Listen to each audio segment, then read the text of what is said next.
There we go. All right. So let's start this over. We're going to start it all over. I was able to actually recover this one.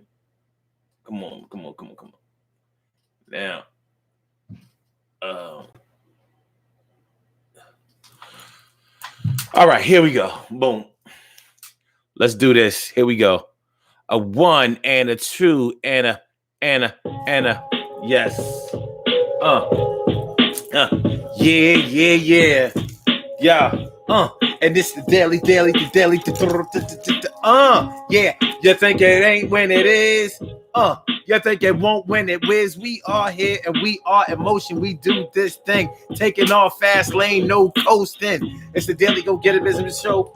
This pretty petty Tuesday, we all up in your area. And tonight and today, y'all know how we get down when we say it's the daily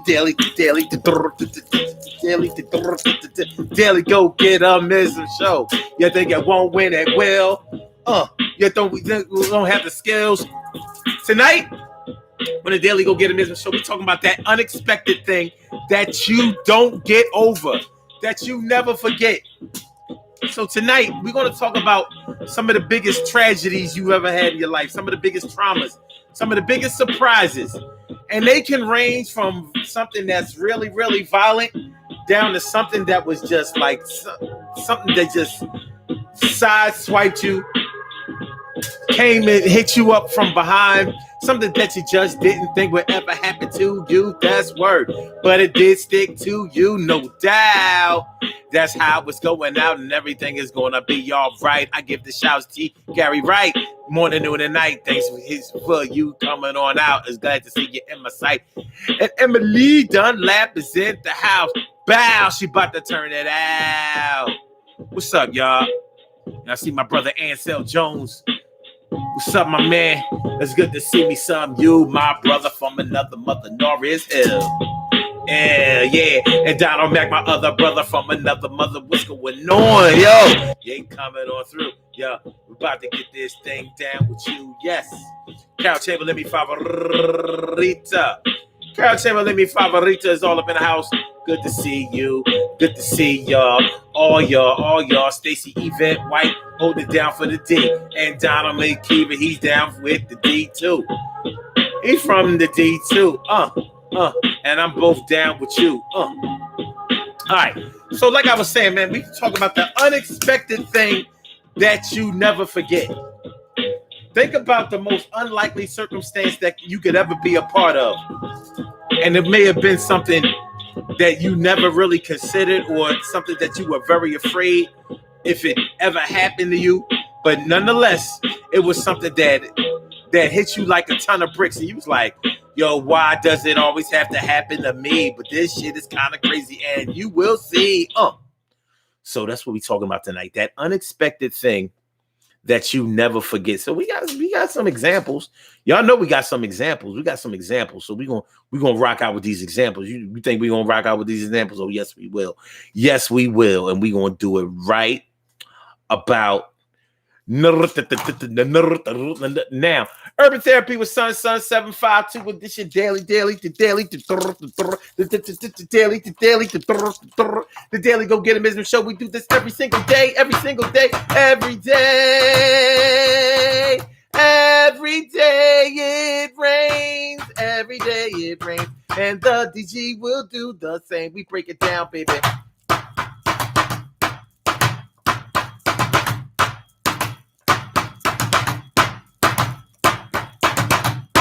Every day it rains and the DG will do the same. Every day it rains and the DG will do the same. Every day it rains and the DG will do the same. Every day it rains and the DG will do the same. I am your host, Sun 752, aka Omar with the and if you can't say Omar with the well, then you just say Omar with the Arts, the Daily Go Get a Business Show. And it's going down. We are all up in your area. I'm feeling like a real man should. And I hope that you too are doing the same. If you're a man, I need you feeling like a real man. If you're a woman, I need you feeling like a real superstar. Yo, lady. Let me tell. All right, so it's the Daily Go Getimism show, and tonight on the Daily Go Getimism show on this Pretty Petty Tuesday, we are talking about that unexpected thing that you never forget. Think about something that may have happened to you a long time ago that you never expected to happen, but it did happen. And I'm not talking about something that happened in a process. I'm talking about that unexpected thing, that thing that you couldn't see coming, that thing that straight blindsided you. And it was something that made you say, what the hell just happened to me? Why did I need to see that? Why did I have to be there? Why did God put me in the position to have to bear witness to this thing? Why did this happen to me? Why did it come to be? Oh, see, this is something that I never expected, and something that is not. Let's put it this way. You know how we can talk about a death in the family or a death of a loved one. A death of a loved one may not be something that is timely to us, but we know that no one lives forever. So we know that one day we are going to experience some of our loved ones leaving us behind as they go on to glory. So even though they may pass unexpectedly or before their time, as we say, we know that they got to go. Here's what you do not expect. You don't expect somebody to get killed while they're with you. That you didn't expect. So let's say you're not a person that lives your life like a gangster, a G, a street person or anything like that. So you ain't out there like that. But you could find yourself in a situation where you were helping out a friend or just there with a friend or a family member or a loved one of some type.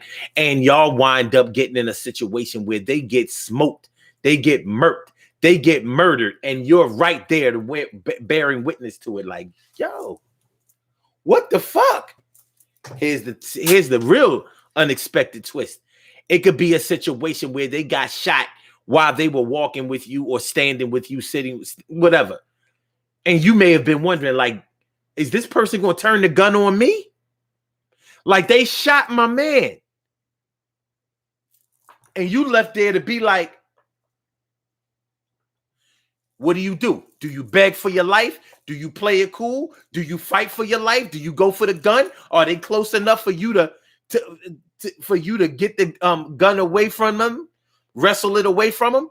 They may be, they may not be. If somebody is 10 yards away from you, you ain't got a chance.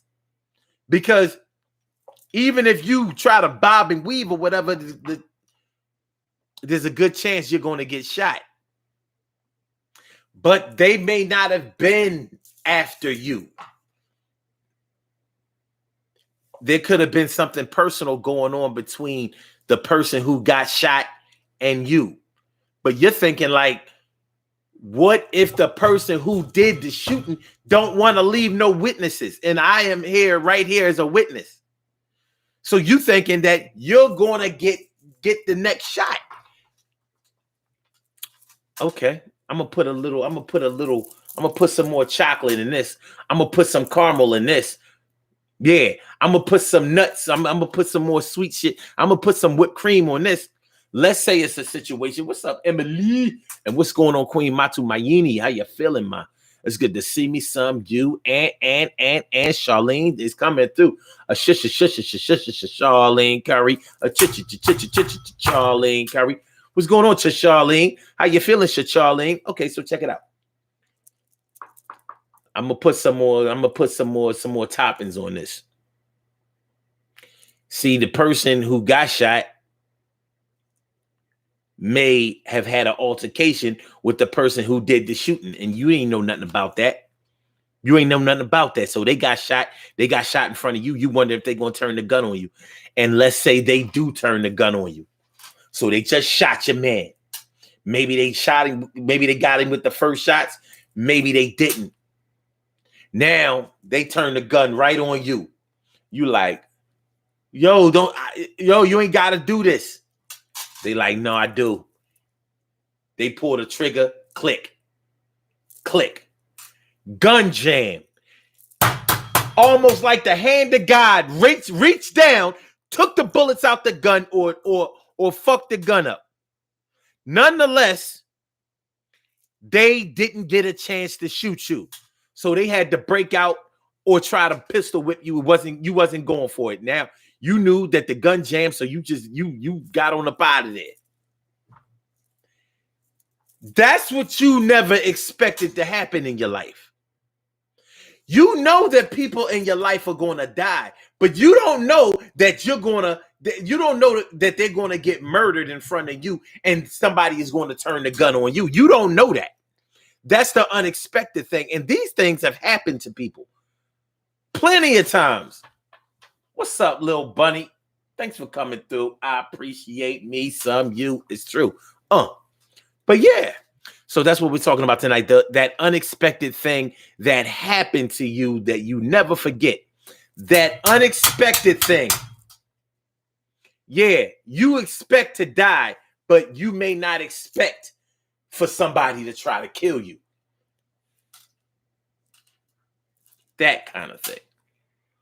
We have more examples. I see that we have a caller on the line. Yes. We got a caller on the line. Yes. We have a caller on the line. He'll call her right now. I'm about to answer this phone right now. Caller with the last number is 1493. I think I know. What's up, my man?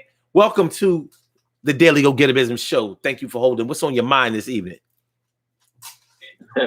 My man. Oh, what's the deal with you? You already know, man. I'm feeling like a real man should. It's good to hear your voice. It's a sound for sore ears. What's good? Yeah, man. I've been on the grind. So, hey, I was actually just about to get out in the street again, and the little notification popped up. So I said, let me spend a couple of minutes on here with my man, just for a second. Appreciate that. And then I happened to see, what we were talking about tonight, and I said, wow, because I know, a lot of people got stories. And I just happened to read the first couple, and I know of 3 very unexpected, traumatic experiences that happened in my life that I can just think of right off the top. The first was walking in a girl who I had a pretty serious relationship with. She moved out of the city, but I had a key to her crib, and I used to play poker back in the day, and it was my poker night. And I decided to go and see her instead of playing poker, and walked in there, and she was in the bed asleep with another dude. Oh, my God. That was kind of traumatic. I really, so many things flashed in my head. Like, should I kill these motherfuckers right here in the bed right now while they sleep? Because they didn't hear me when I came in. I made a ruckus, basically threw the keys at her.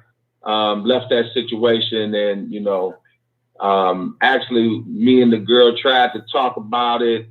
We actually got to the point, because I was a young dude back then. I can't say I was completely faithful to her, but that was kind of traumatic. I never expected that she was cheating on me. And we tried to get together a couple times after that, but I couldn't treat her the same way. I couldn't treat her like my woman. I was pretty much treating her like my freak after that. And that didn't last too long. Also, my brother used to be in the gang, and our house got shot up. That's exactly what I'm talking about. Man, they shot the crib up? Across the street. I was across the street on some neighbor's porch. It was in the summertime, late night, and guys pulled up in a Trans Am. 3 guys popped out, jumped out, and they just shot the house up like in the movies. That was the second one. And the last one was I was actually in the bank when the bank robbery took place. Wow. And that was pretty traumatic. Everybody was on the floor. I had my mortgage money in my hand that I was trying to put in the bank, and it was only one guy. And when he turned his head, I crawled to another little space one of the little offices and took my mortgage money and stuffed it up under the desk of one of the employees and shit. Cause I was like, I can't afford this nigga to get my mortgage. And, he got his little money and ran out of there, and that was that. Yo, yeah, man. You done seen some crazy shit. But that's exactly what I'm talking about. That's exactly what I'm talking about. See, now, miraculously, and actually, I can't speak on this. I would actually have to ask you about it. Do you feel like those experiences made you a different type of person than you think you would have turned out to be if you had not seen those things, experienced those things, and lived them? I can't really say I would have turned out to be a different person, but it definitely made me think differently later on, in life about a lot of things. I was the dude who used to tell all of my friends they should never, put their hands on another dude if they found out that their woman was cheating, because that dude, you don't know what story that dude got.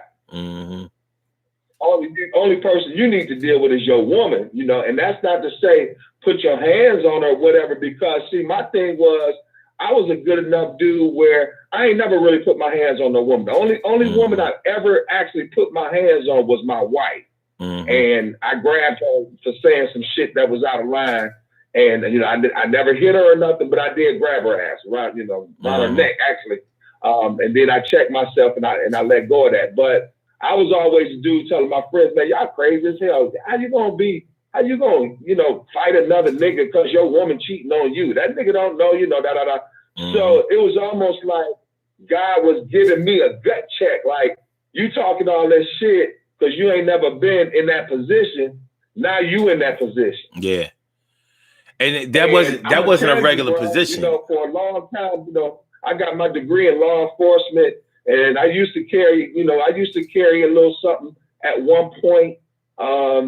Was talking about getting a CCW so I could carry legal and all of that. And one of the reasons that I never wanted to do that, because I never wanted to be in that position where I had that and came down, because I know I'm going to rather be judged by 12 than carried by 6. Word. That's just me. I know I'm going to pop a nigga. So if I don't have the gun, I wouldn't do it. And when I think about that situation, me going in that girl's house and her and that nigga in the bed, sleep, if I would have had a gat, somebody might have got popped. Well, let me ask you this. By experiencing walking in, it's one thing if you find out that your woman was cheating. Let's say you went to a restaurant or some kind of public place and you see your woman with another man. That sounds a lot different to me than you go to her crib. You got a key to her crib, so it's not like you sneaking in or doing nothing shady, right. But you go in there, right, and she in bed, so they done already fucked and evidently finished fucking. They on rest, right, and shit. You know what I mean? Resting up for another round, or however it go, and you walk in on that. That's a whole lot more to deal with, because then it seems to me like you may have to deal with feelings of being disrespected and humiliated. That's total disrespect. I'm like, this how you gonna have a nigga laying up in here and you know I got a key? Yeah. And she laying. That's exactly how I felt. Like, bitch, you know I got a key and you got a nigga laying. But see, I used to play poker faithfully. And I remember we had talked that night, and she was like, you coming out here? I was like, come on, babe, it's my poker night. I'll talk to you tomorrow, And for some reason, I did go to play poker, and I lost a couple hundred, real quick, within the first hour. And I was thinking, damn, I could have been out there having a nice time with my woman. I'm in here losing my motherfucking money. You know what? I'm gone, y'all. I'm out of here. And I left the poker game early. I said, I'm going to go out here. And something told me to call before I went out there. But I was just more like, okay, I'm a surprise. She know I don't never give up no poker night. I'm just going to surprise her and shit. I had picked up a little food, and that's what I walked into. And it was tough, man. It was tough. Wait, approximately what time was it when you went over there? Was it late night? Was it after midnight? Was it before? It wasn't real late. It was probably about. We used to start playing poker like about 7, so it had to be about 9. Oh, so this is prime time, man. About 9:30. No later than 10. Okay. Because I know I was at the poker game for probably a good hour and a half. Lost my little money, and she lived about 40 minutes from me. You know, she had just moved. Actually wanted me. We lived together at one point, and she wanted me to move out in the suburbs with her. Wanted both of us to move, and I was like, I'm not moving out there. I'm not moving out the city. That's too far from my job. So we ended up stopped living together. She had her place. I had my place. And yeah, that was a gut check, man, because I had to, you know, be realistically had to, you know, swallow some of my own pride and do what I told other guys, you know, that they should do if they ran into that situation, which is just walk away from it. Because I wasn't going to jail for her, and I wasn't going to, and the dude, I actually knew who the dude was. We wasn't cool or nothing like that, but we all bowled together in the bowling league, and I knew who he was, and he was trying to start, and I said, listen, bro, I'm going to tell you right now, conversation is with me and this young lady. I don't even want us to say shit to each other. This conversation I need to have is with her. Mm-hmm. And I, you know, drove her to the other room, said what I had to say to her, you know, threw the keys at it, actually hit her with the keys, like, bitch, take these keys, you know. And I walked up out of there, man. And I was actually proud of myself. Shit hurt like a motherfucker. I mean, I had some chest pains, like I was about to have a little mini heart attack, for real. Mm-hmm. But I was able to walk away from that, and because of that, never had to do no jail. Because if I would have put my hands on it, I'd have went to jail that night, for sure. Yeah. Just a little suburb out here called Livonia. They're not really nice to blacks anyway. She would have called the police on me, and I would have went to jail for sure that night. Yeah. And probably caught a felony. Well, do you feel like that experience had an effect on your ability to form relationships and be trustful to other people, to other women in your life after that? Or did you look at it like, you know what, any woman can be unfaithful or sneaky or whatever? Like, do you think it had an effect on your ability to trust women going, you know, after that experience? No, I think every case is different. I think what it did, though, you know, because like I said, I was pretty faithful to her, but I can remember times that, you know, me and the bros out and, you know, niggas got some, you know, just fucked around, you know. Yeah. Opportunity came up and just, you know, and did, you know, do what we do. But she was, you know, I was actually in love with her. And so I had that reality check, like, well, you can't be, you know, on both sides of the fence. Either you're going to be in a monogamous relationship or you're not. And this is what happens when you ain't faithful also. This is the type of thing that can happen. And, you know, I was still young. So it wasn't like, you know, I could, you know, and I never had no problem. Shit, until I turned 50. I never had no problem with no females. I always had, you know, something I could go to. I had go-tos, you know. Yeah. But as far as a trust factor, I don't think it really changed me that much, but it did make me realize that you can never be too trusting, because you could have never told me in a million years she was cheating on me at that time. I hear you. That's why I asked you. Told me. I didn't believe that. Because even if you think that somebody would cheat on you, you don't expect to see them in the act. You know what I'm saying? There's a difference. You know, like you could probably deal with cheating, like, because just like you said, you wasn't always completely faithful. So it's like, okay, all right, you know, sometimes you get the bear, sometimes the bear gets you. But you might fix it for yourself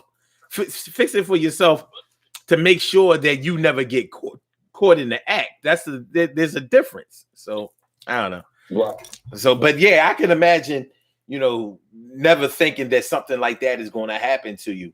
And I can imagine that change, at least in the immediate sense, depending on what what age you are at the time or whatever. Because if that happens when you are a late teenager or a teenager or in your 20s, it's probably going to affect you a little bit differently because your view of the world hasn't been fully shaped yet. You know what I'm saying? So you may be in the time in your life when you're still believing in the good that the world and people in it have to offer. And something like that can really derail all of that. So that's why I was asking about that. Yeah. Most of the time during that time, I mean, I was late 20s. I was the one accused as being the cheater. I was the cheater. Right. It wasn't the women usually, and that was that shit that got me. That one got me. blame it on. And then looking back on it a little bit later, I was glad because we was actually talking about getting engaged. I was glad that happened because I said I was finna marry a bitch who's a cheater. And then there's that. But that's what I'm saying. Like there are residual effects that come after that. They just are. You know what I'm saying? Like even if you want to still believe in the good in women, which I think that there are a lot, but for that situation, just like you said, you would have been willing to marry this girl, and it's like, wait a minute, you know what I'm saying? Yeah. But I want to tell you this. Yeah. You said there were times when you might have been out with the bros, whatever. Look, you gotta charge that to the QEs. Some rogue ass, some little rogue QEs. You know what I mean? It's part of the. You know what? I'm gonna tell you. The fraternity, because of the fraternity and the way it is. Sometimes we used to just have parties like that or whatever. And you just might be at the party having a good time. You ain't even thinking about cheating. And the babe will come up on you like, "What's wrong, baby? You don't like me? Come on, let me put that in my mouth or what?" And you be like, "What?" Yeah, that's what I'm saying. You gotta charge it to the game. You've been drinking too much hush punch. Why don't you cool out? Come on, baby, let me do this for you. And da da da da da. And it's like, okay.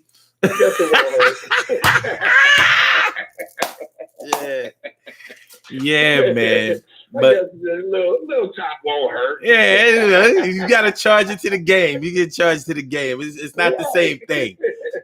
You know that. Hey, I ain't gonna hog up your line, man. It's good, talking to y'all again. And I gotta get back out on this Uber hustle. I gotta get me about 5 more rides before the night is out. Without a doubt, man. It was a pleasure. I love y'all, man. Always good hearing from you.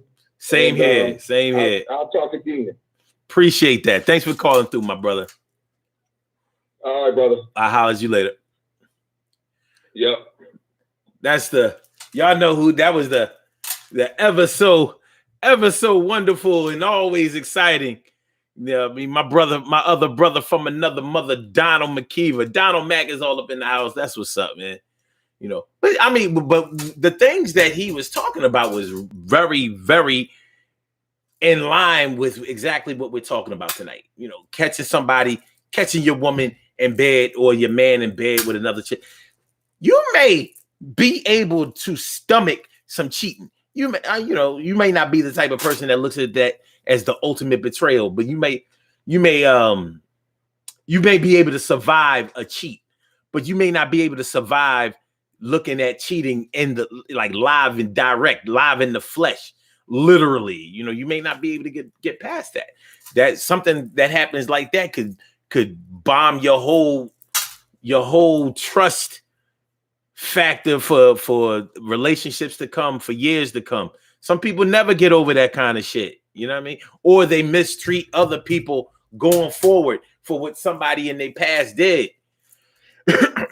So that's that unexpected thing that you never forget. You're never going to forget when you see your man or your woman that you love, fucking somebody else. Like, huh? We ain't swingers. I caught you. That ain't what's up. So yeah. And the other thing he was talking about, getting your house shot up. That's exactly what I'm talking about. Who the hell lives a life expecting for some gangsters to come through spraying up your house? I never really understood what the whole shooting up a house thing is about. You may hit somebody in there, you may not. You're going to leave an impression either way. You just go outside the crib, pop, pop, pop, pop, pop, pop. You know, people ducking, neighbors. Oh my God. Oh, he's shooting up that. Yo, how do you get past that? How do you get over that? How do you get past that fear? Do you stay in that house? Let me ask y'all that. You know, Donald Mack went through this. Let me ask y'all this. If you were in a situation where the cops, with cops, whatever, where your house got shot up, let's not say the cops. You know, your house got shot up by some people that y'all got into an altercation or something with. Would you stay in that house? Would you ever be able to get comfortable staying in that house again? Even if the people who did it were arrested, charged, and incarcerated, do you think that you would be able to get past that? Or would it be a situation where you would say, no, I got to move out of here because I don't know if I'll ever be able to sit and watch TV and without, you know, getting all nervous and scared and just being in a frenzy. But what do y'all think? TK Wright says, nope, I'm out. Word up. Charlene Curry says, men can be so weak. Well, he caught his girl. He caught his girl in bed. Was she weak? Was she Charlene? Was she Charlene? You know, not you, Charlene, but you know how them chicks, you know, they give up their ass quick, fast, in a hurry. It's Charlene Curry. Give that ass up quick, fast, in a hurry. It's Charlene Curry. Charlene Curry. I give that ass up quick, fast, in a hurry. It's Charlene. You know what I'm talking about, Charlene. You know what I'm talking about, Charlene. Anyway, Carol talking about something. As Charlene, they think with the wrong head. Whatever. You know what I mean? Whatever. What's going on, Will Horn? Will Horn, how you feeling, my? Good to see me some you. Oh yeah, I said good to see me some you, no doubt. Word. Okay, there we go. So yeah, that unexpected thing that you never forget. Make sure y'all hit that like button. Make sure that y'all share the show. Make sure that y'all subscribe to the channel. It's the Daily Go Get It Business Show on this pretty petty Tuesday on the Daily Go Get It. And we are talking about that unexpected thing that you never forget. You get your crib shot up. You never think that you're going to get your crib shot up. Who thinks that they're going? Like, I bet you sometime when we get in my teens or my early 20s, our crib is going to get shot up. If you sell drugs, yeah, you might have to consider that. If you buy drugs or are on drugs and you out there stealing from people, things like that, you know, out there being in those streets, you might have to consider like, yeah, somebody might retaliate on me one day if I'm caught slipping, or if you shot somebody else's house up. You know that you done home invasions, shot people cribs up, shot people cars up, and all that old crazy gangster shit.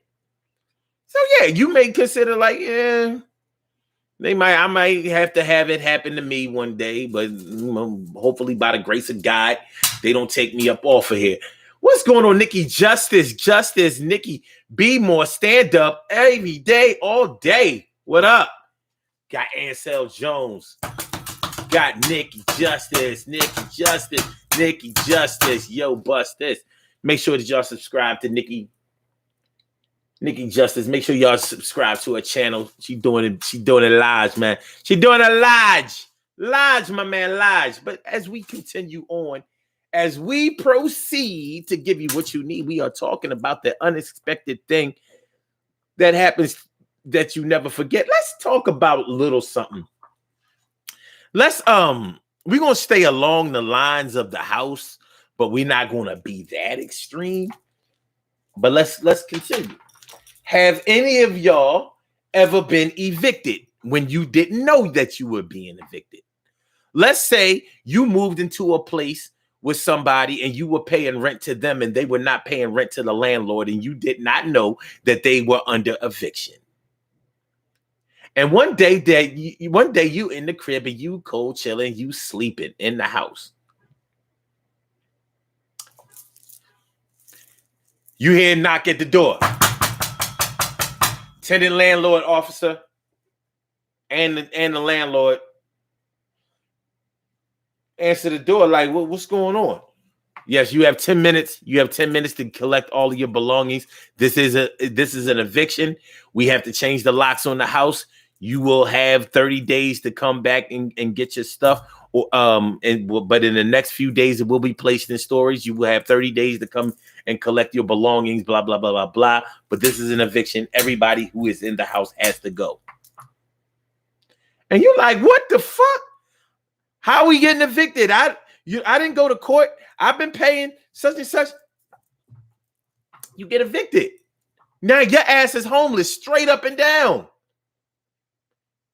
You may have been homeless. No, let's say because if you get evicted and you are already homeless, it probably wouldn't be that big of a tragedy.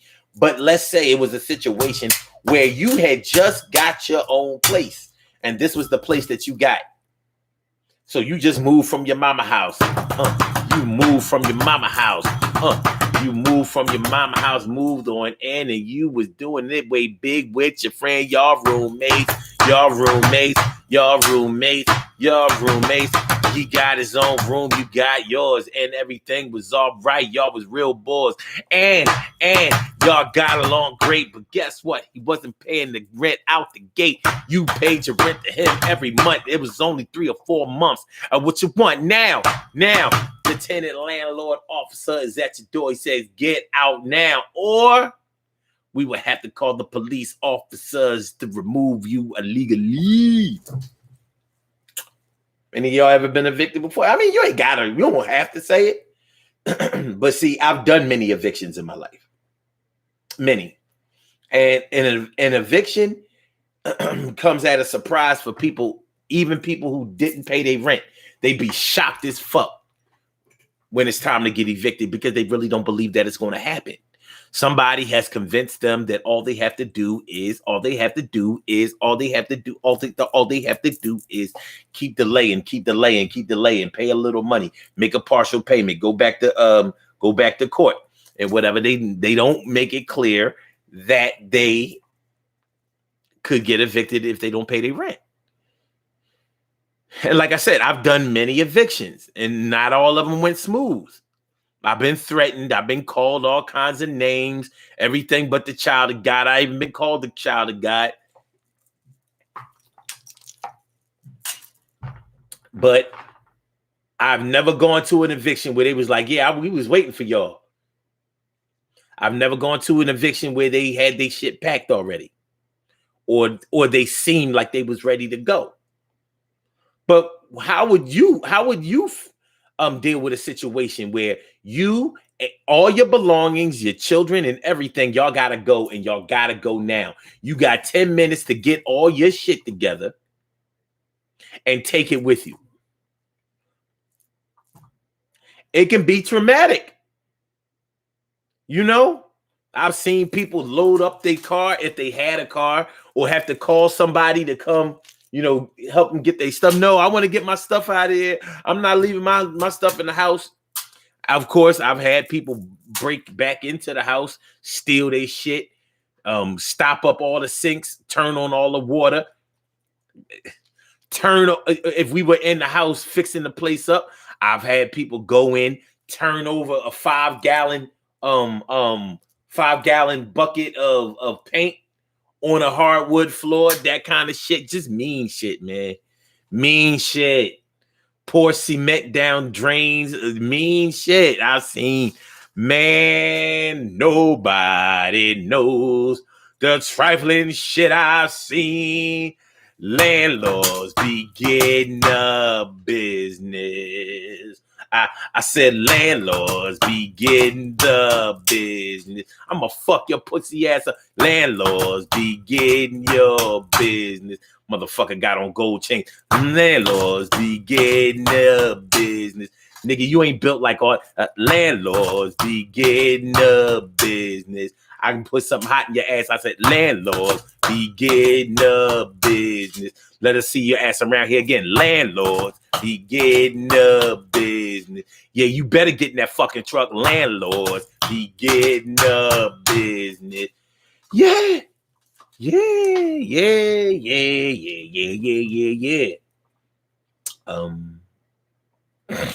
Nikki Justice on the run. She says an eviction is very traumatic. Yes, it is. Yes, it is. Yes, it is. And because in the meantime, you have to explain to somebody why you and all your children, if you have them, and more than likely you have them, why y'all have to be put up here, separating the family temporarily. You know what I mean? Where you go, may not have enough room for you and the 3 kids. And your mans. What about your man?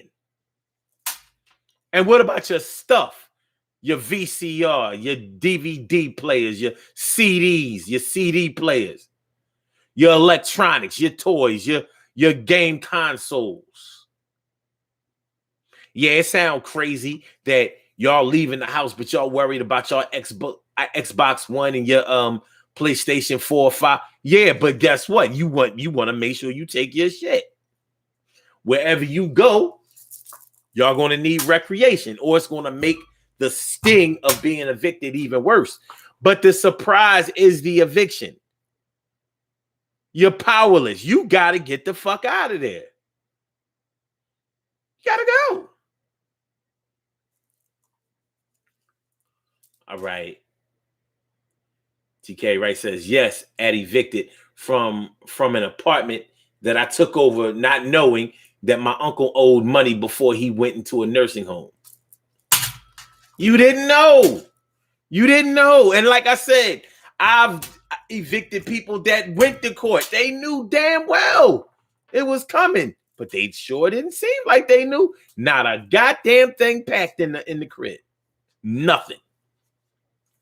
All right. Carol Chamberlain said, nope, never. I hear you, Carol. Word up. Nikki Justice says, move from your mama house. You know it is. I mean, it's your first spot. Some people don't move out of their mom house until they 30.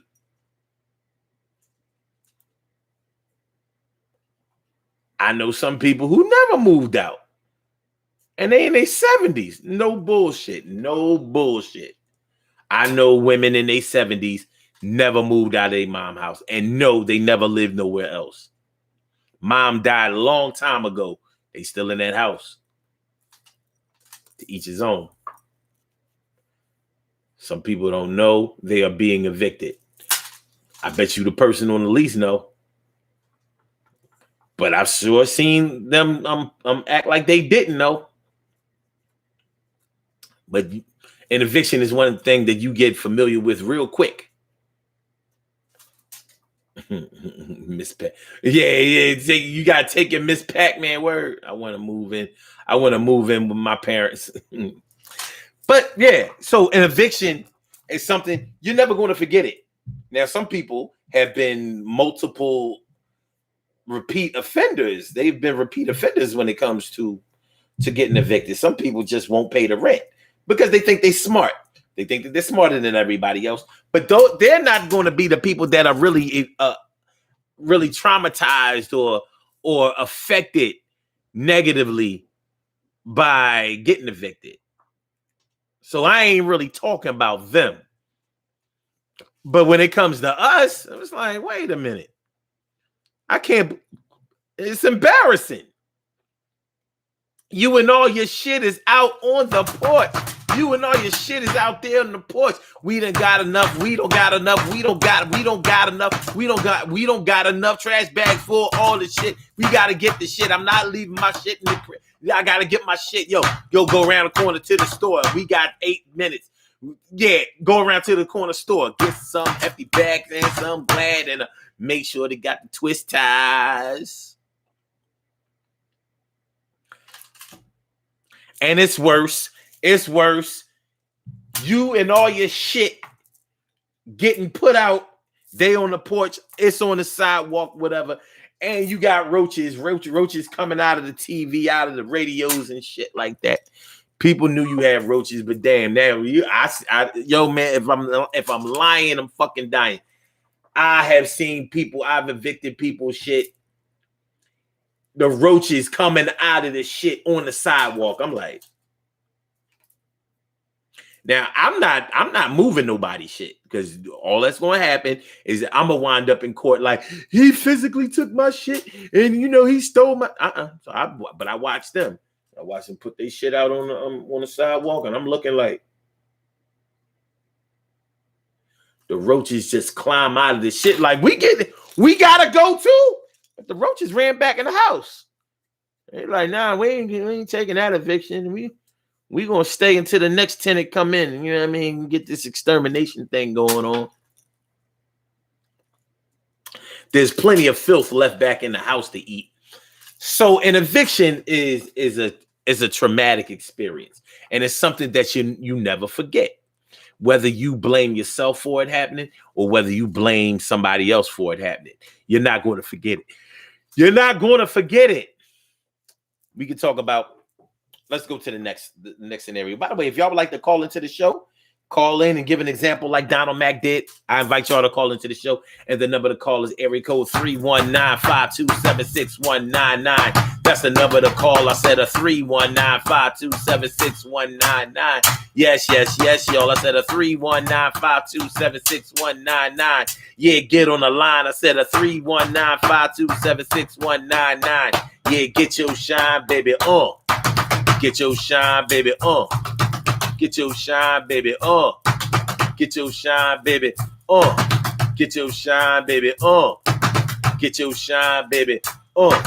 Get your shine, baby, on. Get your shine, baby. 319-527-6199, baby. It's a Daily Go Getimism show. Okay. So, we know that a lot of y'all, we've talked about it before, a lot of y'all have been in tragic car accidents. But I think we got to talk about it again because, most people don't contemplate being in a tragic car accident. But there are some accidents that some people have gotten in where there were photos taken of the vehicles in the crash. And they're like, how did anybody walk away from that? And you may not have walked away from it. You may have had to have gotten carried out of there, crawled away from there. Some people have been paralyzed, but the bottom line is you survived it. You survived it. But you never expected to get into a car accident of that magnitude. And you definitely didn't expect for your health to be compromised because of a car accident. But here we are. Does that stop you from ever wanting to be in a car again? For some people, it actually does. Some people are afraid after they get into a car accident. They're afraid to drive. They're afraid to even be transported. They're afraid to get in the car. Like, nah, I'll get on the bus. I'll get on the train. I'll get on a I don't know about a plane, but a lot of people have stopped driving after they got into a bad car accident. Like, nah, I'm good. But them being a passenger ain't no better because, you get real nervous if the car gets up to a good rate of speed. In other words, like if you driving with me, I got this. Like my mama be like, you can do 85 in this zone.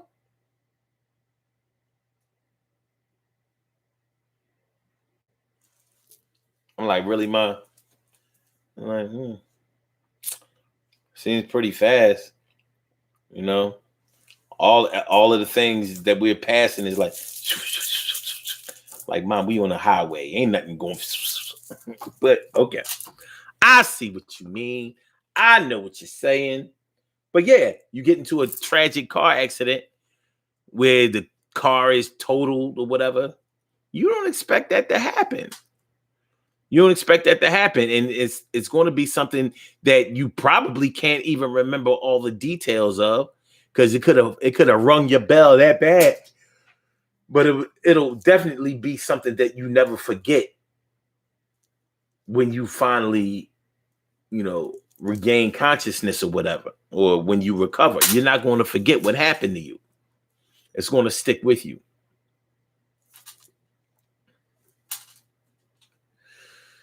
Nikki Justice says they can't put stuff on the sidewalk here anymore. Okay. Carol Chamberlain says my first car accident scared me so bad that I didn't want to drive again. Dad helped me get over it though. I hear that. It's funny how you mentioned your dad helping you get over it.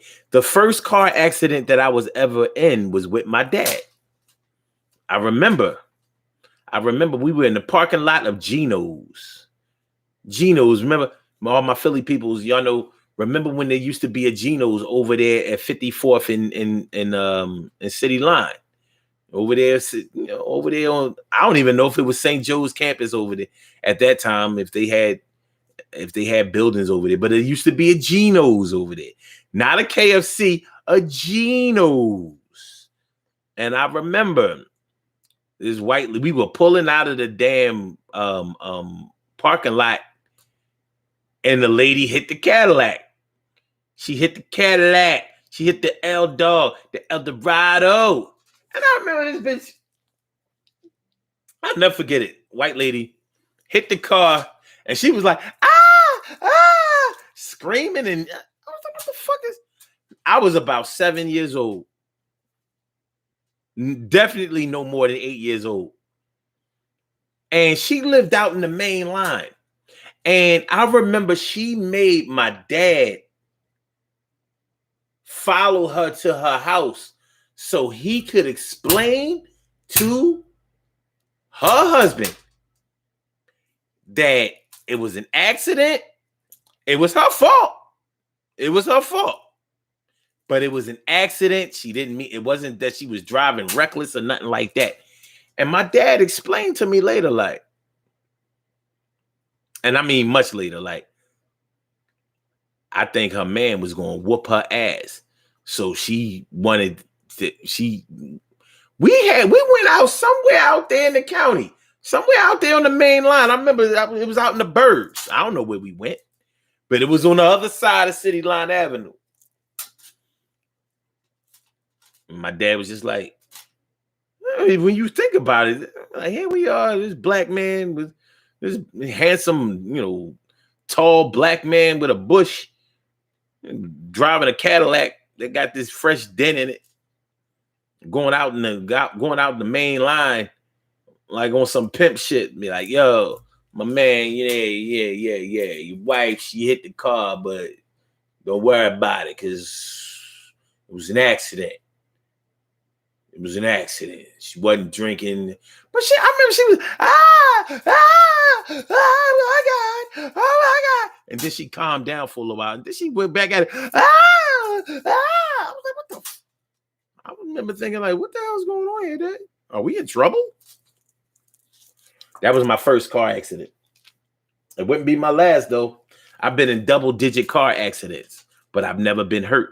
And I've never been in a bad car accident. I've never been in a car accident where they couldn't fix the car.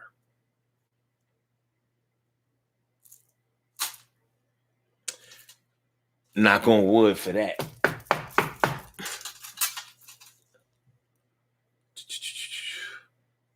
Hey, Carol said, yeah, I remember Geno's. Yeah, it was right there, 54th City Line. I remember that part. Carol said, Omar, exactly. She was scared. Yeah, her husband was going to get, she's going, I don't remember the kind of car they had. But this was like 77, 78, something, around that time. It was crazy. But car accidents. Now, here's another thing. Let's say you have a car accident. You're driving the car. You survive. Your passenger doesn't. Now, see, you never expected to be responsible for somebody being killed in a car crash where you behind the wheel. The survivor's remorse is probably going to be off the charts. That's the kind of thing that could send somebody in a state of depression. Now, you may have expected to have gotten in a car accident before. I mean, at some point in your life, but you never expected to be responsible for somebody else's death. The same way as if you, let's say you accidentally kill somebody in a car, vehicular homicide. It's not an easy thing to get over.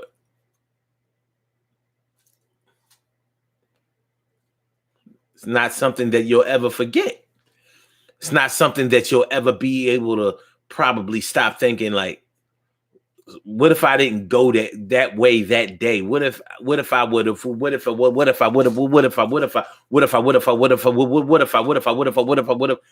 all of these what ifs. But what happened. What happened. And that's the only lesson that we can learn from, because that's the only one that was taught. But it can fuck you up. Unexpected. Things that happen unexpectedly that you never forget. You're never going to forget that you killed somebody. You're probably never going to forget that you hurt somebody. But all right, take it out of the car. Because you can kill somebody. You can kill somebody in self-defense and still feel guilty that you had to kill him. Like, yeah, I know it was me. It was either me or them, but maybe I should have just let it be me. As ridiculous as that may sound to some people, to other people, it sounds like, yeah, I don't want that on my heart. I don't want that on my conscience. You could be a type of person that goes by the Bible, and you may feel like, it's the commandment says, thou shalt not kill, and I killed. Maybe it was God's plan to just let me. Maybe I shouldn't have killed him or her. Maybe I should have just left it in God's hands, and let whatever happen. There are people out there who feel that way. Are they wrong? I can't say. The bottom line is, you ain't trying to face the pearly gates, and when your physical time here is done with a body on you. You never expected to have to kill somebody, but you did.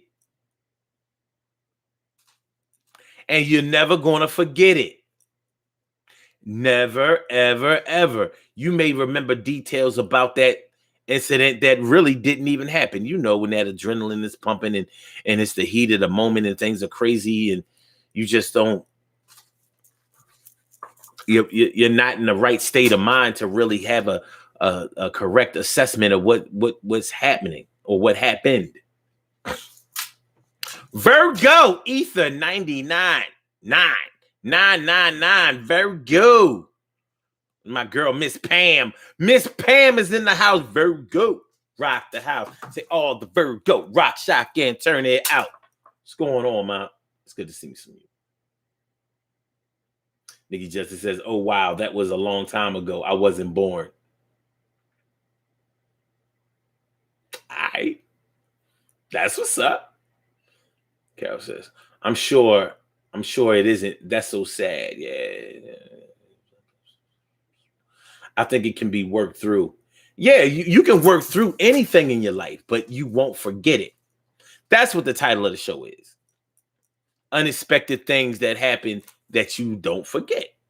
You're not going to forget. You're not going to forget. Shit, serial murderers remember everybody of every life that they took. They be remembering that shit, but they twisted. They crazy. They want to remember it. They want to relive that. That's on them. You with one body in your life, you ain't gonna forget that shit. That shit could have you having nightmares for years, for years, for years. I've seen people get murdered right in front of me.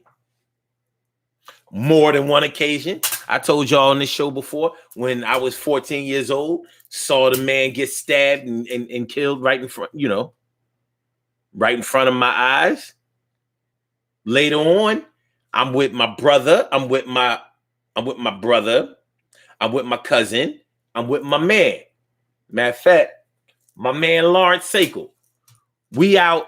I don't know if y'all remember this spot or if it's still there, but my Philly peoples know about that Sharon Hill spot called Dixon's out there on MacDade Boulevard. You know how Dixon's out there on MacDade Boulevard. Dixon's, nice little spot. Get something to eat, party up. The DJ is all, out there in Sharon Hill. That's that shit. Sharon Hill, y'all. Sharon Hill, y'all. Sharon Hill, y'all.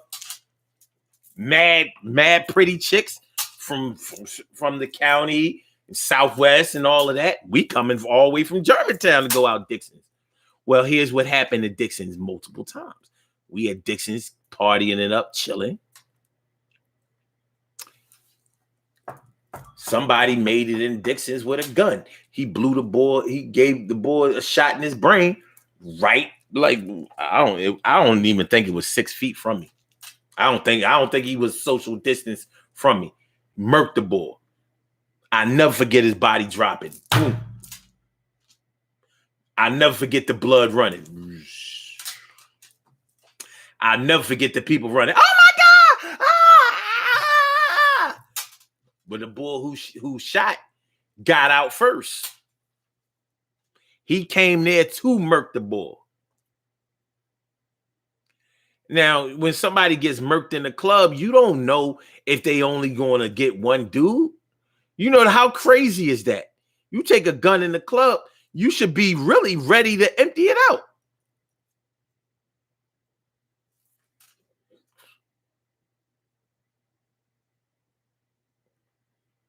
TK right says Chester Pike or MacDade.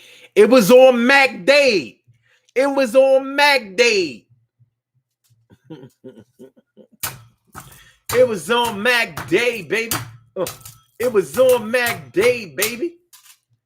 Before you get the Ridley part, before you get the Prospect part, we talk about Cherry Hill, Darby Township, Cherry Hill, Darby Township.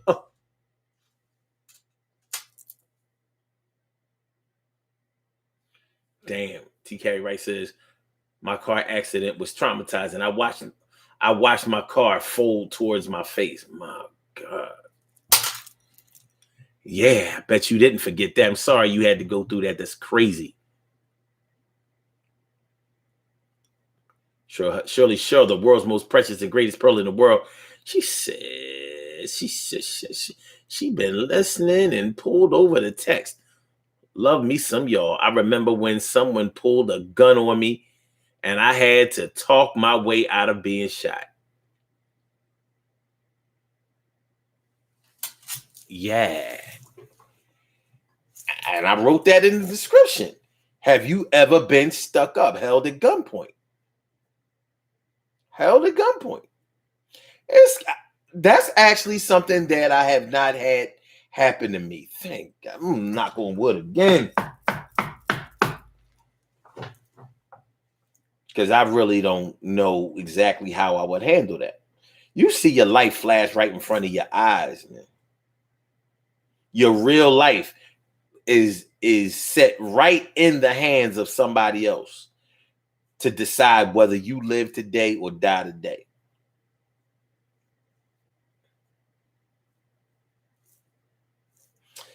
Like Cheryl was talking about, many people get out of it.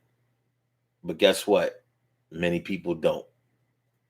And they ain't even here to talk about that memory. If there was a witness, the memory is theirs to carry on. But yeah, getting stuck up. You ain't never gonna forget when somebody put a gun in your face. You staring down that barrel. You ain't gonna forget that shit. You ain't never gonna forget that shit.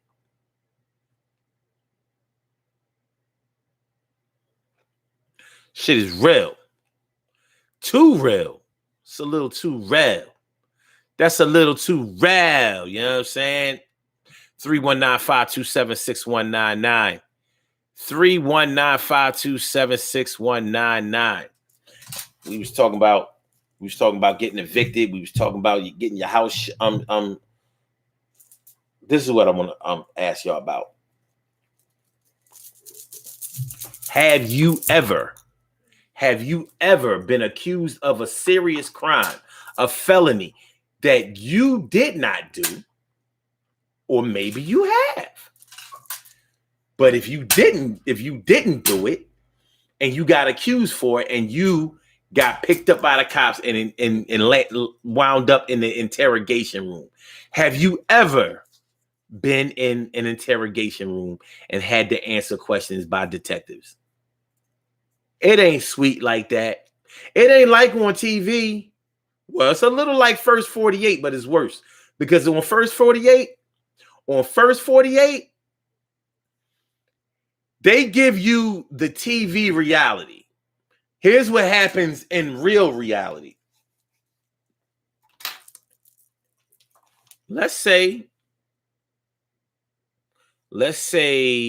somebody you know committed a serious crime, like killed a police officer. They killed a cop. You know how the dragnet gets when you kill a cop. You ain't getting out of that. And anybody who knows you, well, if you're the suspect, they're going to go to all the family members and find out, well, where is this boy? Somebody knows where he is, and we're going to find him, because if we find out that they are hiding the boy, everybody who is associated with him is getting locked up. Find yourself in the interrogation room. You know?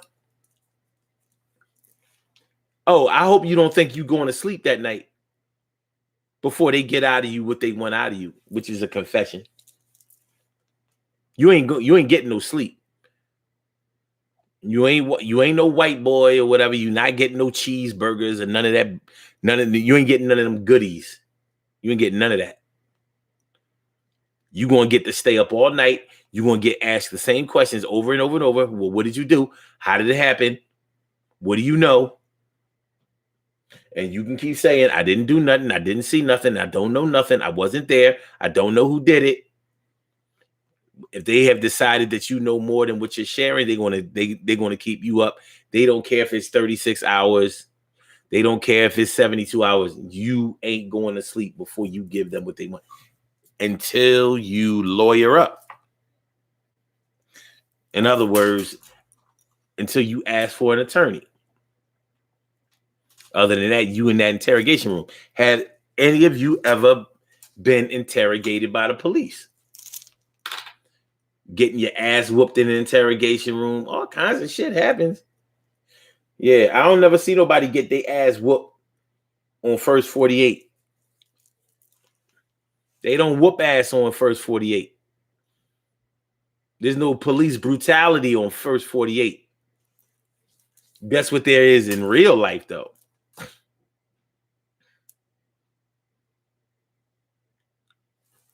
TK Wright says, I had back surgery and didn't walk for months. Oof. Sheesh. But yeah, has any of y'all ever been in that kind of legal trouble?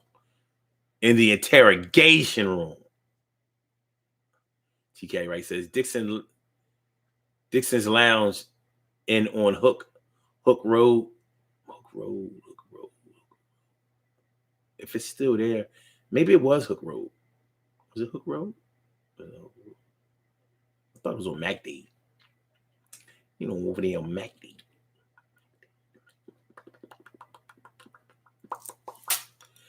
Savoy says it's still there. That wasn't the first person to get shot and killed at Dixon's. Dixon's was like the Eagle Bar. Y'all know about the Eagle Bar. Yeah, where Max's is now. Well, before it became famous for just the cheese steaks. And yeah, it was the Eagle Bar. And you know how many bodies used to get taken out of the Eagle Bar on a regular basis? Body after body after body. I was like, what they got? There's a war going on inside. No one is safe from. That was what the Eagle was like. Eagle Bar it wasn't no joke back in the day. Eagle Bar wasn't no joke back in the day. Sleep if you want. But yeah, so Dixon's was like the Eagle Bar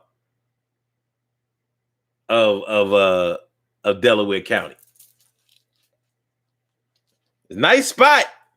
When it was jumping, it was jumping. Chicks from the county, chicks from Southwest, chicks from West, and chicks from Delaware, chicks from that was the spot. It was a spot. It was a spot. Dancing, drinking, food. It was a good spot. But then people would get shot. It was good spot if you don't get shot. I said it was nice spot if you don't get shot. No, nobody got shot for the last 6 months. We can do what we want. But security is going to be tight tonight because somebody got in a fight. And somebody got murked a little while ago and it was hot as a motherfucker around here, yo. I'm surprised that they never closed it down, but I'm down like a motherfucker submarine struggling to keep my sneaks clean. Y'all met Shorty from Delaware at Dixon. I met Shorty from Delaware at Dixon. Yeah, a lot of Delaware used to be at Dixon. You know what I mean? Coming down 95, baby. Coming down 95. All right. Emily says, Carol, that's so sad. No, she feels terrible prayers for her. Woo, woo, woo. Hold on. Charlene Curry says, I've had a shotgun put to my head when I was in my 20s. Oh my God. That will literally blow your head off.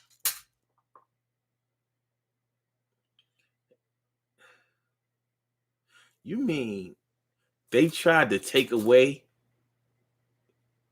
you giving the ass up quick, fast, in the hurry? Yo, on some real shit. Sorry that happened to you, Charlene. I'm glad your head is still fastened on your head, on your neck, nice and tight. That's what's up. He just says, I plead the fifth. First 48 is acting. I mean, listen, anything that happened in front of them cameras is not 100% real. I don't care what you think. In real life, we don't have commercial breaks. Carol Chamberlain says, yes, I have. Guilty by association, riding with someone, and they robbed the home, and I was in the car waiting. thought that they went to their house. Wow. Hey, Carol, how long did they have you in the interrogation room? Because a lot of times it'd be hours before they get it straightened out.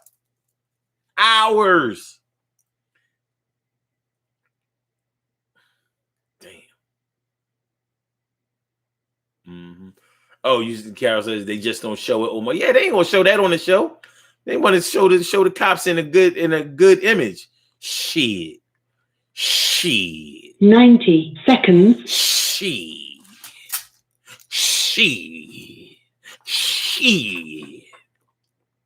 Cops be whooping your ass. Oh, you don't want to talk? We got something to make it talk. Oh, you don't want to talk? We got something to make it talk.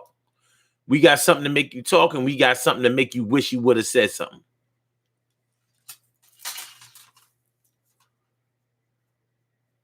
Mickey Justice says, you are not going to Burger King to have it your way. Yeah, you ain't getting no Burger King grub. And you ain't getting transferred to no jail where you can have vegan alkaline dishes. What the fuck? Queen Matu Mayini Monica Davis. Queen Monica says, my friends and I had gone out and someone followed us from the bus. He held us up at gunpoint, but the gun was mostly in my side. Damn, man. Yeah. Notice you're not going to forget these things. These things are going to fuck with you. For some people, it fuck with them for the rest of their life. For some people, it turns their whole life around. Their whole perspective of life changes after that. For some people. Stacy White says, my future husband will never put me in a situation like that. I hope not. Which situation? Oh.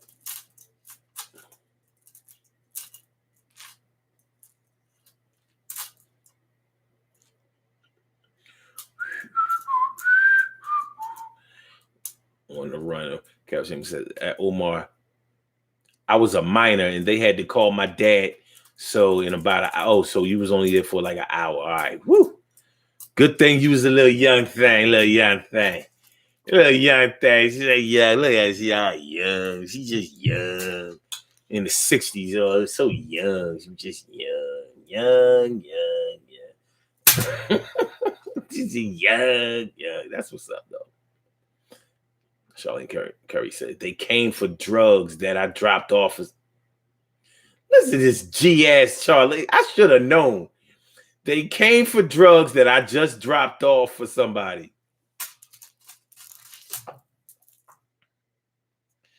Give that ass up quick, fast, in a hurry. It's Charlene Curry. Give that ass up quick, fast, in a hurry. It's Charlie. Oh my God. Damn gangster ass go-getters. A G is a G. They came for the drugs that I dropped off for somebody. Justice says, on the show, they give hugs and sodas and a shoulder to cry on. Charlene says, I stopped doing that drop forever. I'll bet. Listen. Well, you know what? Actually, that's a good thing. Because everybody wouldn't have learned a lesson from that. Some people would have been like, they would have blamed a particular thing that they did for getting them stuck up. You know, like they might have said, oh, you know what? If I would have went in the back door, they wouldn't have caught me. If I would have took a different way, they wouldn't have caught me. If I wouldn't have stopped to talk, they wouldn't have caught me. If I would have did this, they wouldn't have caught me. If I would have took a different car, they wouldn't have caught me. If I wore my hair different, they wouldn't have caught me. If I said hello, they wouldn't have caught me. If I would have gave them ass, they wouldn't have caught me. A lot of people don't learn their lessons like that, Charlene. Charlene Curry. Charlene. A lot of people don't learn. A lot of people don't learn. They look at it like, oh, the only reason I got caught out there was cuz. I said the only reason that it even happened to me is cuz. The only reason that it's not going to happen again is cuz. Yeah. Queen Matu Mayini says, I was so close to thinking I could grab the gun, and he told us to start walking. I didn't look back. Start walking and don't look back.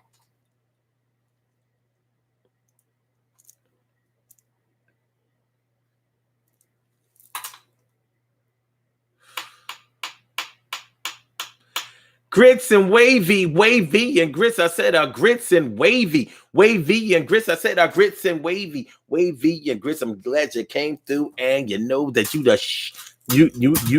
that you're the grits and wavy and grits. I said I'm glad you came through, and you know that you're the shut your mouth. I said shut your mouth. Yeah, man, y'all giving it up tonight. That's crazy.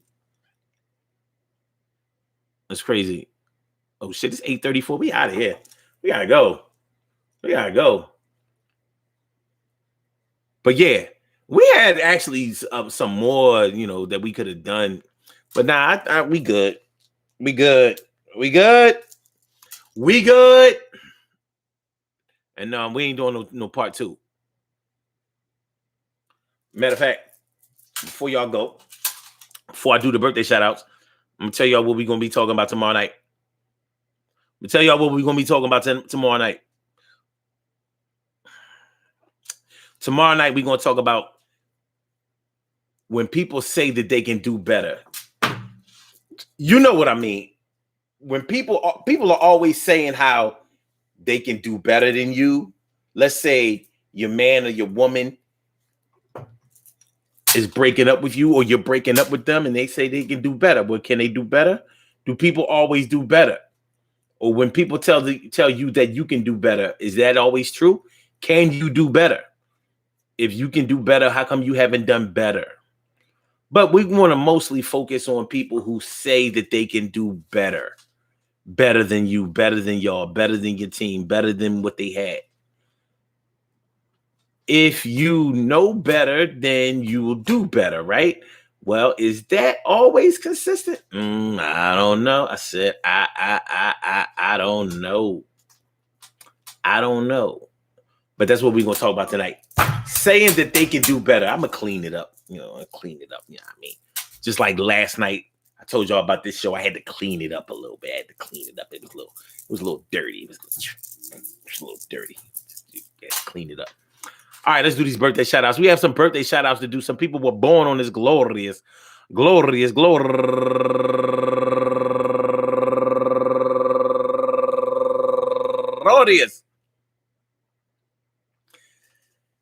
March 2nd, and they deserve to be acknowledged. So let's go about our business of acknowledging them and making them feel special because they are special, because they are special, because they are SPECIA. They get the RESPECT. They are SPECIA. They get the RESPECT. They are SPECIA. They get the RESPECT. They get number one out the box. Number one out the box. DeAndre Woods turning 37 years old today, and Lucia Diaz. You could say that's Lucia. Let's go with that. Lucia Diaz, and also Angela M. Segura Santana. Angela M. Segura Santana turning 30 years old today, and Mecca Glover Clay turning 43 years old today. And Erica Johnson, happy birthday to you. And Candace V. McGill, turning 48 years old today. And Robert J. Hale III, turning 32 years old today. And my girl, Go Getter, used to come on the hikes all the time. My girl, Mary Derry. Moved down to North Carolina, and I think now she lives in Tampa, Florida. Mary moving around. Mary moving around. Yeah, what's up now? Happy birthday to you, Mary. And Carolyn Tate Small, happy birthday to you. I want to say happy birthday to all of you and anyone else out there who shares this birthday on this glorious.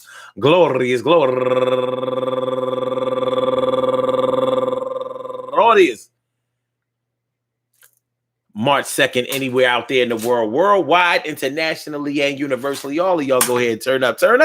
But don't turn up too loud. Just turn up loud enough so everybody can hear you. Rock out, rock on it, do the damn, the rock out, rock on it, do the damn, rock out, rock on it, do the damn thing. You do your thing, y'all. Represent the queens and kings. You do your thing, y'all. Represent the queens and kings. Good things happen to those who wait. Great things happen to those who grind, and anything can happen to those who go for theirs. So go hard, go for yours, and remember, man, things happen to you in your life. Sometimes they're going to be traumatic to the point where you're never going to forget them. And even if you don't carry them with you, or even act like you've learned the lessons that they were trying to teach you, that those events were trying to teach you, when you are faced with that lesson again, it will remind you. You're going to get reminded. Hey, yo, son, you're going to get reminded. Yo, man, keep your nose clean. Wash your ass. Wash your hands. Keep your face washed. Do your best. Trust when trust is earned. Take the lesson when the lesson is learned and taught. I want y'all to have a good night. Like I said, tomorrow night, we're going to talk about when you think that you can do better. Peace to all my day ones, my everydays, and my brand news. I love y'all to death, resuscitate y'all, love y'all back to life. So on the blog talk side, we're gonna get you out of here. I holla back, y'all. I holla back, kid. And for my Instagrammers, I thank y'all for coming through. I thank y'all for coming through. Yes, I do. Peace, y'all. And for my YouTubers.